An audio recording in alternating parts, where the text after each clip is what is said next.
সুপ্রিয় দর্শক, আপনাদের সবাইকে স্বাগত জানিয়ে শুরু করছি আমাদের সাপ্তাহিক আয়োজন বিচিত্রা। এই অনুষ্ঠানের মাধ্যমে আমরা দেশের ইতিহাস, ঐতিহ্য এবং আমাদের আশেপাশে ঘটে যাওয়া সাংস্কৃতিক ও সামাজিক অঙ্গনের বিভিন্ন খবরাখবর জানিয়ে আসছি আপনাদেরকে।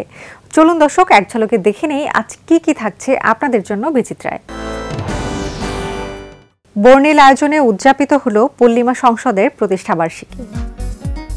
পল্লিমা সংসদের ৫৭তম প্রতিষ্ঠা বার্ষিকী উপলক্ষে ২৭ ডিসেম্বর শুক্রবার সকালে অনিন্দ্য সুন্দর পরিবেশে বর্ণাঢ্য এক র্যালির আয়োজন করা হয়। পল্লিমা সংসদ থেকে সকাল ৯টায় র্যালিটি বের হয়ে বিভিন্ন রাস্তা প্রদক্ষিণ করে আবার একই স্থানে এসে শেষ হয়। এ সময় র্যালিতে অংশগ্রহণকারী সবার মাথায় শোভা পাচ্ছিল ক্যাপ আর পরনে ছিল টি শার্ট। বেলুন উড়িয়ে র্যালির উদ্বোধন করেন পল্লিমা সংসদের প্রতিষ্ঠাতা সভাপতি মোহাম্মদ হাফিজুর রহমান ময়না, পল্লিমা সংসদের বর্তমান সভাপতি আনিসুর রহমান লিটন ও সাধারণ সম্পাদক আলী হায়দার সহ সিনিয়র সদস্যরা। উদ্বোধনের পর বাদ্যযন্ত্র বাজিয়ে আনন্দঘন পরিবেশে হাতে রং বেরঙের বেলুন নিয়ে র্যালিতে অংশগ্রহণ করে নারী পুরুষ সহ নানা শ্রেণী পেশার মানুষ। পল্লিমা সংসদ সমাজ কল্যাণমূলক একটি সামাজিক প্রতিষ্ঠান। সমাজ কল্যাণের প্রতিটি ক্ষেত্রেই আমাদের বিচরণ রয়েছে। ১৯৬৭ সালের এই দিনে অর্থাৎ ২৭শে ডিসেম্বর আমাদের আত্মপ্রকাশ। এই প্রচেষ্টা আমাদের যে মুক্তিযুদ্ধের যে ধারণা, মুক্তিযুদ্ধের যে চেতনা, তা প্রজন্ম থেকে প্রজন্মকে ধরে রাখার জন্যই এই প্রয়াস আমাদের। এছাড়া গণসচেতনতার জন্য আমরা কাজ করে থাকি। সন্ধ্যায় হয় আলোচনা ও পুরস্কার বিতরণী অনুষ্ঠান। এ সময় অনুষ্ঠানে প্রধান অতিথি ছিলেন পল্লিমা সংসদের প্রতিষ্ঠাতা সভাপতি মোহাম্মদ হাফিজুর রহমান ময়না। পল্লিমা সংসদের সভাপতি আনিসুর রহমান লিটনের সভাপতিত্বে বিশেষ অতিথি ছিলেন অত্র প্রতিষ্ঠানের প্রতিষ্ঠাতা সদস্য প্রকৌশলী মোহাম্মদ হাফিজুর রহমান হাফিজ, প্রতিষ্ঠাতা সদস্য বীর মুক্তিযোদ্ধা আর ম আজিম শফিক, প্রতিষ্ঠাতা সদস্য আসাদুর রহমান নাসিম, প্রতিষ্ঠাতা সদস্য সৈয়দ সালেহ আহমেদ খসরু। এ সময় সংগঠনের দীর্ঘ এই পথ চলার নানা অভিজ্ঞতার কথা তুলে ধরেন সিনিয়র সদস্যরা। আমাদের যে স্বপ্নটা ছিল বা আমাদের যে ইচ্ছাটা ছিল, এটা ৫৭ বছরে আমরা একটা পরিপূর্ণ রূপ দিতে আমরা পেরেছি। কেননা প্রতিষ্ঠাকালীন সময়ে যারা প্রতিষ্ঠার সাথে জড়িত ছিল, আমি সহ অন্যান্য যারা ছিল, এবং সাথে আমাদের ছোট ভাইরা যারা ছিল, তাদের যে ঐকান্তিক প্রচেষ্টা এবং এখন পর্যন্ত তাদের যে এই বিভিন্ন কর্মসূচিতে তাদের অংশগ্রহণ, এটি আমাদের এই পল্লিমা সংসদের যে বর্তমান অবয়ব, সেটি আনতে আমাদেরকে সাহায্য করেছে। অতিথিদের আলোচনা শেষে ওয়েবসাইটের উদ্বোধন ও বিভিন্ন ক্রীড়া প্রতিযোগিতার বিজয়ীদের হাতে পুরস্কার তুলে দেন অতিথিরা। আমাদের যদিও খেলাধুলা দিয়ে আমাদের ক্লাব শুরু হয়েছিল, তো মাঝখানে কিছু নানান কারণে একটু আমরা অন্য দিকে বেশি ব্যস্ত হয়ে গেছিলাম। যেন স্কুল করেছি, আমরা সামাজিক কাজে আমরা ব্যস্ত ছিলাম। এখন এই গত বছর আমরা ক্রীড়া বিভাগ চালু করেছি। ক্রীড়া বিভাগ চালু করার পর এখন আমরা আবার নতুন করে চিন্তা করছি জাতীয় পর্যায়ে আমাদের যেমনি টেবিল টেনিস, ব্যাডমিন্টন, যেসব মেয়েদের হ্যান্ডবল, এইসব যেসব খেলাগুলো আর কি আমাদের চালানো সম্ভব, এগুলো তো আমরা আবার চালু করার চেষ্টা করব। শিল্পী হৃদয় খান ও সারিকা সাবরিন প্রথমবার কাজ করলেন একসঙ্গে বিজ্ঞাপনে। শিল্পী হৃদয় খান ও সারিকা সাবরিন প্রথমবার একসঙ্গে কাজ করলেন বিজ্ঞাপনে। দুই বন্ধু দুই ভুবনের হলেও সম্প্রতি একসাথে একটি বিজ্ঞাপনে অভিনয় করেছেন তারা। এমনটাই দেখা গেল রাজধানীর একটি শুটিং হাউসে। বলছিলাম ছোট পর্দার জনপ্রিয় অভিনেত্রী সারিকা সাবরিন ও সঙ্গীত শিল্পী হৃদয় খানের কথা। ব্রাদার্স টেকনোলজির BTech expert hair care royal বিজ্ঞাপনে মডেল হয়েছেন সারিকা সাবরিন ও হৃদয় খান। একটা ওয়েব সিরিজের কাজ সম্প্রতি ওটা শেষ হয়েছে, ওটা এখনো রিলিজ হয়নি, কিন্তু ওটা নিয়ে এখনই কিছু বলা যাবে না, কারণ ওটা অ্যাকচুয়ালি বের হলে তারপর আর কি যখন ডিরেক্টররা চিন্তা করবে এটা প্রমোশন করার, তখন অ্যাকচুয়ালি ওটা নিয়ে কথা বলবো। আর আরেকটা ওটিটির কাজও আছে, যেটা অ্যাকচুয়ালি ফেব্রুয়ারির দিকে আমরা হয়তো শুটিংয়ে যাব। আমার দর্শকরা তো আসলে অলওয়েজ কমপ্লেইন করে যে আমি গান রিলিজ করি, ভিডিও কেন রিলিজ করি না, এত কম ভিডিও কেন করি। অ্যাকচুয়ালি আমি একদম শুরুর থেকেই ভিডিওটা একটু কম করতাম। তো আমার মনে হয় আমার দর্শকরা তো ব্যাপারটাকে ভালো লাগার কথা, এবং I think they will enjoy. সম্প্রতি পূর্বাচলের একটি শুটিং হাউসে সম্পন্ন হয়েছে বিজ্ঞাপনটির দৃশ্য ধারণ, আর এটি নির্মাণ করেছেন মাহবুব সুমন ও চিত্রগ্রহণ করেছেন মেহেদি সজীব। শুরু থেকেই আমরা অনেক ভালো ভালো প্রোডাকশন দিয়ে আসছি, তার ধারাবাহিকতা আমরা ইনশাআল্লাহ ওদের ভবিষ্যতেও অব্যাহত রাখবো। এই ধারাবাহিকতার পর্যায়ক্রমে আমাদের এই নতুন একটা production BTech expert hair care oil নিয়ে কাজ করতেছি। আশা করি এটা আলহামদুলিল্লাহ অনেক সুন্দর একটা প্রোডাকশন হবে। নৃত্যের তালে অনুষ্ঠিত হলো ত্রয়োদশ কত্থক নৃত্য উৎসব ১৪৩১।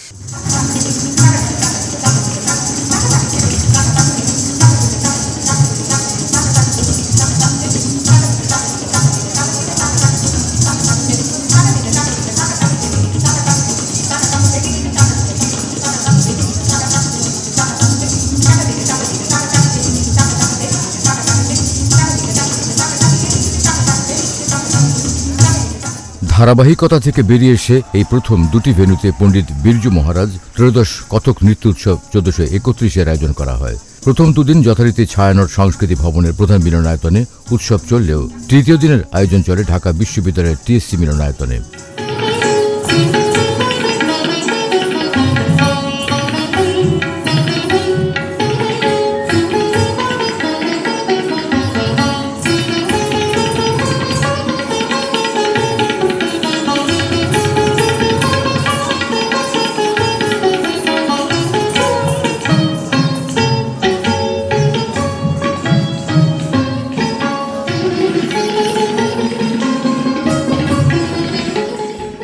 কথক নৃত্য সম্প্রদায়ের আয়োজনে ও নৃত্যগুরু সাজু আহমেদের পরিকল্পনা ও পরিচালনায় বিগত ১৩ বছর ধরেই ২৪, ২৫ ও ২৬ ডিসেম্বর অনুষ্ঠিত হচ্ছে কথক নৃত্য উৎসব।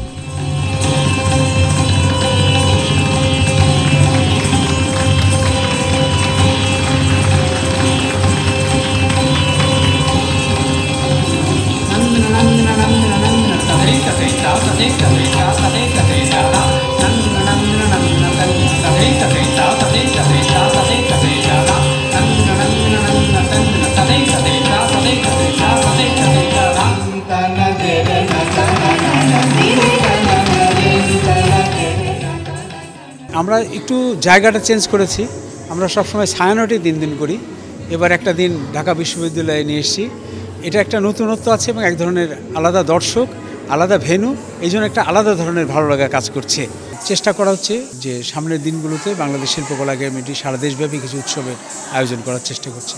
হয়তো বা তখন কিছুটা হয়তো স্বাভাবিক হবে আরও পরিস্থিতি। ২৬ ডিসেম্বর বৃহস্পতিবার সন্ধ্যায় মাহমুদা আক্তারের সঞ্চালনায় এবারের আয়োজনে ৫২ থেকে ২৪ পর্যন্ত আন্দোলনে যারা শহীদ হয়েছেন তাদের প্রতি শ্রদ্ধা জানিয়ে একটি পরিবেশনার পাশাপাশি ৪৭ সালের দেশভাগ নিয়ে প্রসঙ্গ ৪৭ শিরোনামে একটি নৃত্যনাট্য পরিবেশনা করে শিল্পীরা।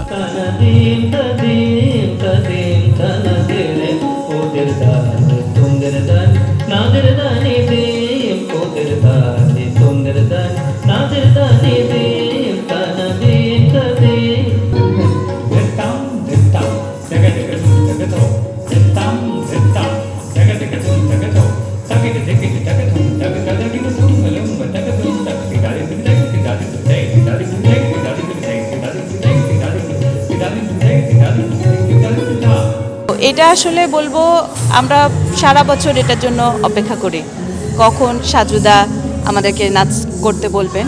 শাস্ত্রীয় নৃত্যের এটা অনুষ্ঠান, তো অনুশীলন, চর্চা এবং সেটা যখন আমরা উপস্থাপন করি আমাদের যারা শিক্ষার্থী তারা সমৃদ্ধ হবে, সেই আলোকে আমাদের এই পথ চলা। জোকের রাজনীতি শিরোনামে শিল্পকলায় অনুষ্ঠিত হলো কমেডি শো। পুরো শাকিরার মতো, টেলর সুইফট। কিছু কিছু গান আছে না, শুনতে মজা নাই, মিউট করে থাকলে দেখতেই মজা। রিয়াজ সেরকম একটা পারফরম্যান্স, জোরে হাত তালি না। এটা হচ্ছে কি, এটা পলিটিক্যাল শো। ইকো হয় কেন? আমি তো ভাষণ দিচ্ছি না।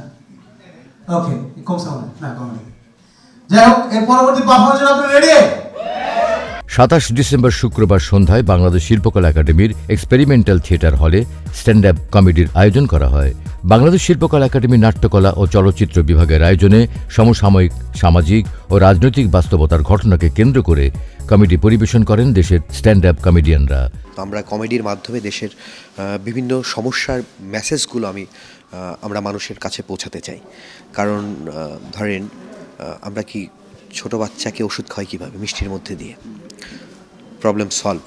আমার মনে হয় যে এখন আমরা জোরালো কণ্ঠে বলিষ্ঠভাবে আমরা আমাদের প্রবলেমস নিয়ে একেবারে যে এই প্রবলেম ক্রিয়েটর তার চোখের সামনে, তার চোখে চোখ রেখে আমরা বলতে পারবো। সো এই একটা চেঞ্জ এসছে। শুরুতে সঞ্চালক শাওন মজুমদার কমেডির কোনো বিষয়কে সিরিয়াসলি না নেওয়ার জন্য সবার দৃষ্টি আকর্ষণ করেন। এরপরে শুরু হয় দর্শকদের হাসির show stand up comedy. Metro রেলের প্রবলেম হলো সিট পাওয়া যায় না। মেট্রো রেলে আপনি কোনোদিনও সিট পাবেন না, কোনোভাবে পাবেন না। অনেক কষ্ট করে আমি একদিন অনেকদিন হয়, একদিন স্টোরি বলতেছি, জোক এখানে। আমি একটা কষ্ট করে সিট পাইছি, বসছি জাস্ট 10 সেকেন্ড। একটা প্রেগন্যান্ট মহিলা এসে দাঁড়িয়ে।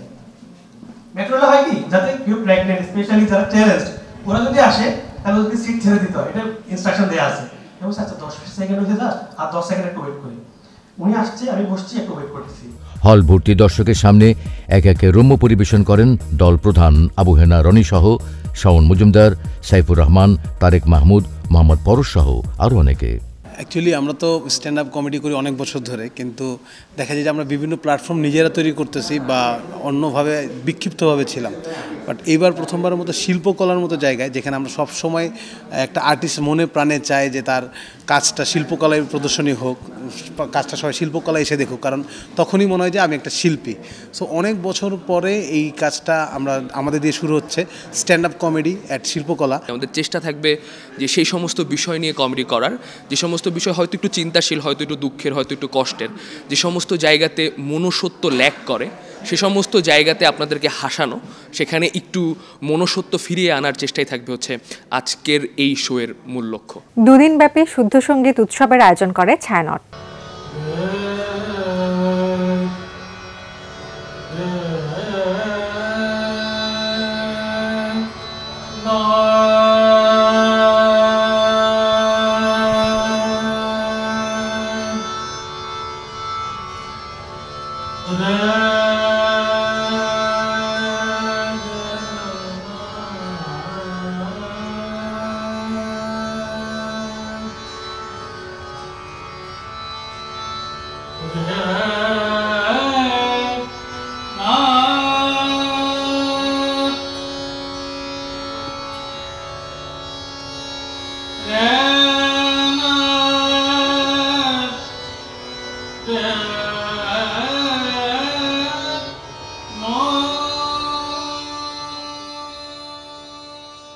ছাব্বিশ ডিসেম্বর সন্ধ্যায় রাজধানীর ছায়ানট মিলনায়তনে অনুষ্ঠিত হল শুদ্ধ সঙ্গীত উৎসব 1431। পৌষের শীতার্ত সন্ধ্যায় শাস্ত্রীয় সঙ্গীতের ধ্রুপদী সুষমা ছড়িয়ে জাদুকরী এক পরিবেশ তৈরি করেন শিল্পীরা। সুরের পরিবেশনা দিয়ে শুদ্ধ সঙ্গীতের মায়াজালে দর্শক শ্রোতাদের মুক্ত করল তারা। সুর, তাল ও লয়ে অভিভূত শ্রোতারা।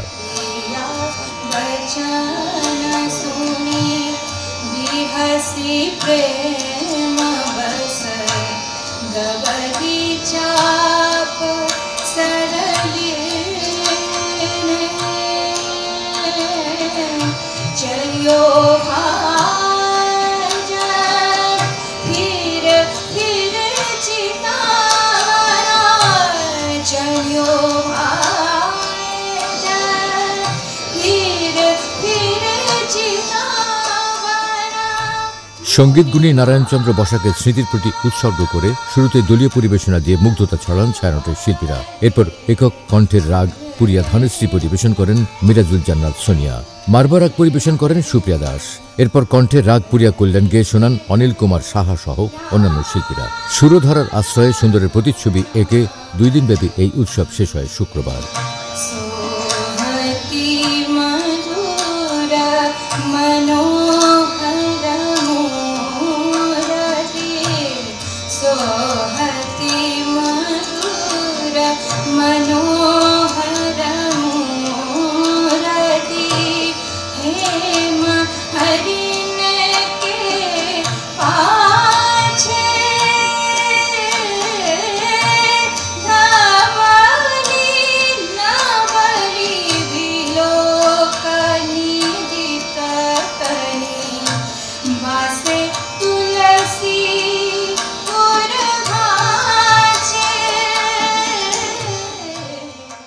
বাংলাদেশ শিল্পকলা একাডেমিতে মঞ্চস্থ হলো থিয়েটারের নাটক নিখাই। সত্যি সত্যি কি এরা আমাদের ঘেরাও করে ফেললো নাকি? তুমি ওদের সর্দার। 30 ডিসেম্বর সোমবার সন্ধ্যায় বাংলাদেশ শিল্পকলা একাডেমির প্রধান মিলনায়তনে মঞ্চস্থ হলো থিয়েটারের নাটক নিখাই। রচনার পাশাপাশি নাটকটির নির্দেশনা দিয়েছেন গাজীরা কায়েদ। কোয়েন না, ওই পিস্তলে গুলি টুলি কিছু নাই। ও কিন্তু সত্যি একটা মারু ডাকায়। কিন্তু ও যে কইলো ও স্টিমারের সুকানি, খালি মিছা কথা কইছে। হয়তো বাপ দাদারা কেউ সুকানি আসিল, এটা হবে উপাধি। ব্রিটিশ আমলের একটা স্টিমার ঘাটকে কেন্দ্র করে ঘটনার সূত্রপাত। সেখানে নানা ধরনের লোকের আনাগোনা। স্থায়ীভাবে কেউই থাকে না ঘাটে, কিন্তু এক বৃদ্ধ 10 বছর ধরে এই ঘাটকে আঁকড়ে পড়ে আছেন। রাত বিরাতে এই ঘাটে কেউ না থাকলেও ওই বৃদ্ধকে ঠিকই পাওয়া যায়। আপনার খারাপ লাগে না কখনো? না। আপনি তখন বলতেছিলেন ওই যন্ত্রটা যদি আপনার হাতে থাকতে সামাজিকতার চিহ্ন করতে আপনার খুব একটা অসুবিধা হইতো না। আপনি যারে ভালোবাসতেন তার কণ্ঠে একটা গান আপনি প্রায় শুনতেন, তাই না? আপনি কি করে জানলেন? মধুর সেই কণ্ঠ আমি এখনো শুনতে পাই। আপনি না শুনলে বিশ্বাস করবেন না। একদিন হঠাৎ মাঝরাতে এক ব্রিটিশ দারোগা তার স্ত্রীকে নিয়ে হাজির হয়। নদী পার হওয়া তাদের জন্য ভীষণ জরুরি, কিন্তু কোনো মাঝে না পাওয়ায় অপেক্ষা করতে হয় তাদের। এরপর একের পর এক ঘটতে থাকে নানা ঘটনা, বেরিয়ে আসে একজন মানুষের জন্মের ইতিহাস। এভাবেই এগিয়ে যায় আত্মপরিচয় সন্ধানী নিখাই নাটকের কাহিনী। এটি থিয়েটারের 34তম প্রযোজনা। নাটকটিতে অভিনয় করেছেন থিয়েটারের শিল্পীরা। আপনার গল্প আমি আমার মার মুখে অনেক শুনছি, কিন্তু এইভাবে আপনার সাথে দেখা হয়ে যাবে ভাবতেও পারি নাই। আলিয়াস ফ্রসেস দো ঢাকা লা গ্যালারিতে চলছে একটি একক ভাস্কর্য প্রদর্শনী। ভাস্কর বিশ্বজিৎ রায়ের হাতকাটালি শিরোনামে একটি অন্যরকম ভাস্কর্য প্রদর্শনী দেখা যায় অলিয়াস ফ্রসেস দ্য ঢাকার গ্যালারিতে। সম্প্রতি প্রদর্শনীটির উদ্বোধন করেন বিশিষ্ট চিত্রশিল্পী মাহবুবুর রহমান। বিশ্বজিৎ রায় খুলনার সুন্দরবনের চান্নিচক গ্রামের সন্তান। তার শিল্পচর্চা প্রকৃতি, পৌরাণিক কাহিনী এবং সুন্দরবনের সামাজিক রাজনৈতিক আখ্যানের চারপাশকে ঘিরে, যা ঐতিহ্য ও আধুনিকতার সংমিশ্রণ নিয়ে আসে। সুন্দরবনের প্রাকৃতিক ঐতিহ্যের অদম্য চেতনা অন্বেষণ করতে শিল্পী সিরামিক, পোড়ামাটির এবং প্রাকৃতিক উপকরণের মতো উপকরণ ব্যবহার করেছেন অনায়াসে। গন্ডারকে কেন্দ্র করে আমার খুলনা অঞ্চলে লোকালি অনেকগুলো শব্দ ব্যবহার করা হয়, যেমন গন্ডারের চামড়া গায়ে, বা বলা হয় যে গেড়া কলে ফেসে গেছে মানুষটা। এই গেড়া কল এখনও মানুষটা ইউজ করে। এইটা কালচারালি মানুষের উপরে একটা প্রভাব আছে। তো আমি ওখান থেকে পিক করেছি একটা আমার লোকাল শব্দ হাতকাটালি। সেই শিরোনামে আমার এই টোটাল প্রদর্শনীটা চলছে। প্রতিদিন বিকেল 5টা থেকে রাত 9টা পর্যন্ত সর্বসাধারণের জন্য উন্মুক্ত এই প্রদর্শনী চলবে 7 জানুয়ারি পর্যন্ত। প্রিয় দর্শক, সবার জন্য মঙ্গল কামনা করে আজকের মতো শেষ করব।